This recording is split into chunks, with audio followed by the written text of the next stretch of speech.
Bismillahirrahmanirrahim. Assalamu alaikum. Hope you are fine. You are watching Babul Ilm YouTube channel and I am Mr. Mubashir Hussain, lecturer of computer. हम पढ़ रहे हैं 10th का computer and our today's topic is introduction to unit number 4.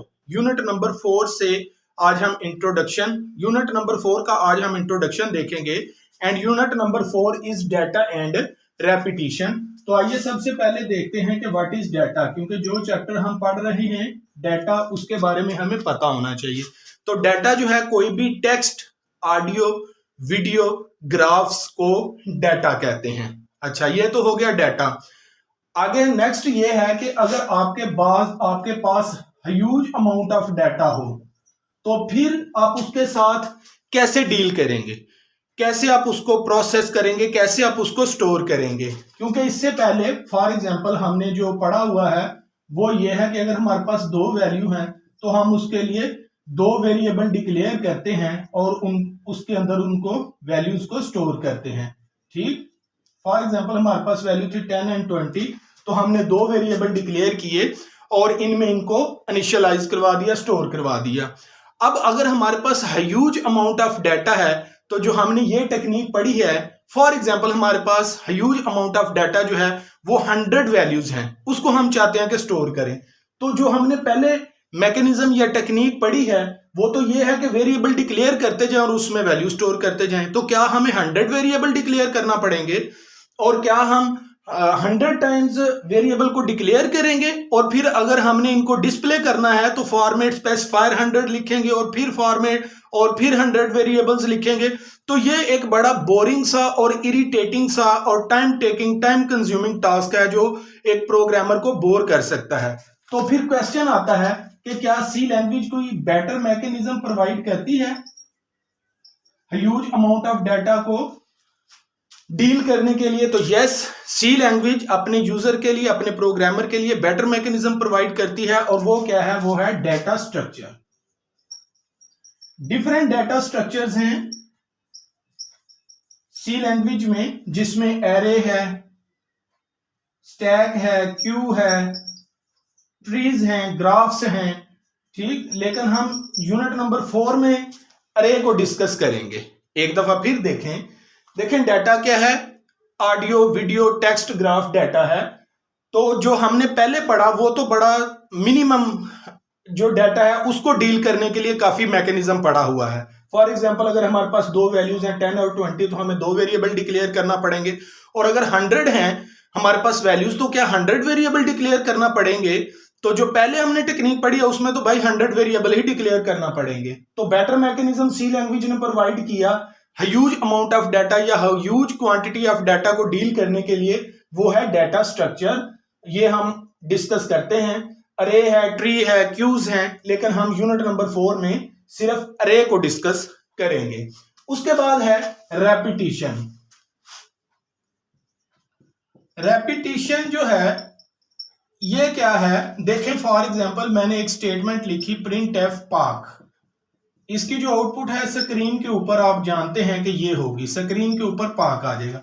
अगर मैं चाहूं कि ये जो पाक है ये 100 टाइम या 50 टाइम स्क्रीन के ऊपर डिस्प्ले हो, तो क्या अगेन मुझे ये प्रिंट एफ 100 टाइम लिखना पड़ेगा या 50 टाइम लिखना पड़ेगा? यस। अभी तक जो हमने पढ़ा है उसमें तो आपको यही प्रिंट एफ स्टेटमेंट ये सारी जो है ये 100 टाइम लिखना पड़ेगी अगर आप चाहते हैं कि पाक जो है स्क्रीन के ऊपर 100 टाइम आए। तो क्या इससे कोई बेटर मैकेनिज्म है सी लैंग्वेज में? यस, सी लैंग्वेज में बेटर मैकेनिज्म है और वो क्या है? लूप। लूप में हम एक स्टेटमेंट या मल्टीपल स्टेटमेंट को वंस राइट करते हैं, एक दफा लिखते हैं, और जितनी दफा चाहें एक स्टेटमेंट या मल्टीपल स्टेटमेंट्स को एग्जीक्यूट करवा सकते हैं। तो लूप के जरिए हम एक स्टेटमेंट या मल्टीपल स्टेटमेंट्स को एग्जीक्यूट करवा सकते हैं रिपीटेडली। तो ये है जी रेपिटिशन जो आप इस चैप्टर में लर्न करेंगे। तो ये तो डाटा और रेपिटिशन के बारे में था। क्वेश्चन ये है कि क्या स्टूडेंट्स इस चैप्टर में लर्न क्या क्या करेंगे? तो स्टूडेंट्स जो हैं वो डाटा स्ट्रक्चर में एरे को देखेंगे, इसकी डिक्लेरेशन कैसे होती है, इनिशियलाइजेशन कैसे होती है, इसमें इंडेक्सेस क्या है, इसमें वैल्यू स्टोर कैसे करते हैं और इसमें से वैल्यू को प्रोसेस कैसे करते हैं। और इसमें जो रेपिटिशन लर्न करेंगे कि अगर हमने एक स्टेटमेंट या मल्टीपल स्टेटमेंट्स जो है उसको रिपीटेडली एग्जीक्यूट करवाना है तो किस तरह से लूप यूज करते हैं, लूप का स्ट्रक्चर क्या होता है, इसको इनिशियलाइजेशन लूप को की कैसे होती है, इसकी कंडीशन क्या है, इंक्रीमेंट डिक्रीमेंट पार्ट क्या है। तो स्टूडेंट इस चैप्टर में ये चीज लर्न करेंगे। तो आइए अब हम देखते हैं कि व्हाट इज डाटा स्ट्रक्चर। तो नेक्स्ट हमारा टॉपिक आज के लेक्चर का है डाटा स्ट्रक्चर। डाटा स्ट्रक्चर क्या है? डाटा स्ट्रक्चर एक कंटेनर है जिसमें आप एक स्पेसिफिक लेआउट में वैल्यूज को स्टोर करवा सकते हैं, यानी कि वैल्यूज को इस एक स्पेसिफिक ऑर्डर में, एक स्पेसिफिक लेआउट में, एक स्पेसिफिक अंदाज में आप स्टोर करवा सकते हैं। नेक्स्ट, डिफरेंट डाटा स्ट्रक्चर्स हमारे पास अवेलेबल हैं सी लैंग्वेज में, जैसा कि आपको बताया था, क्यूज हैं, स्टैक हैं, हीप है, ट्रीज हैं, ग्राफ्स हैं। लेकिन हम जो यूनिट नंबर 4 में डिस्कस करेंगे वो है अरे। तो अरे क्या है? अरे एक डाटा स्ट्रक्चर है जो मल्टीपल वैल्यूज को, सेम डाटा टाइप की मल्टीपल वैल्यूज को होल्ड करती है। फॉर एग्जाम्पल, अगर इंट डाटा टाइप की एक हम अरे बनाते हैं तो वो इंटीजर वैल्यू को होल्ड करेगी। अगर हम फ्लोट डाटा टाइप की एक अरे लेते हैं तो वो रियल डाटा को स्टोर करेगी। और अगर हम चार डाटा टाइप की एक वैल्यू लेते हैं तो वो चार यानी कैरेक्टर वैल्यू को स्टोर करेगी।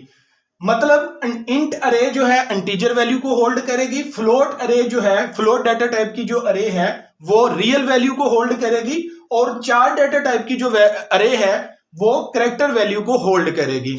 और इसकी खास बात यह है कि ये मेमोरी में कंसेक्टिव लोकेशन जो है वो ऑक्युपाई करती है, कंसेक्टिव लोकेशन जो है मेमोरी में लेती है। मसलन ये हमारे पास एक मेमोरी है, अगर हम वेरिएबल की बात करें, कोई दो वेरिएबल हैं तो ए फॉर एग्जांपल हो सकता है यहां पे आए, और बी के लिए हो सकता है मेमोरी में यहां पर जगह एलोकेट हो। लेकिन जो अरे है वो मेमोरी में इस तरह से कंसेक्टिव लोकेशन लेती है वैल्यू को स्टोर करने के लिए। यही आज का हमारा लेक्चर है। आपसे रिक्वेस्ट है कि अगर अभी तक आपने हमारे चैनल को सब्सक्राइब नहीं किया तो चैनल को सब्सक्राइब करें। 10th क्लास के स्टूडेंट्स में हमारी वीडियो को ज्यादा से ज्यादा शेयर करें। अगर वीडियो पसंद करें तो लाइक का बटन प्रेस करें।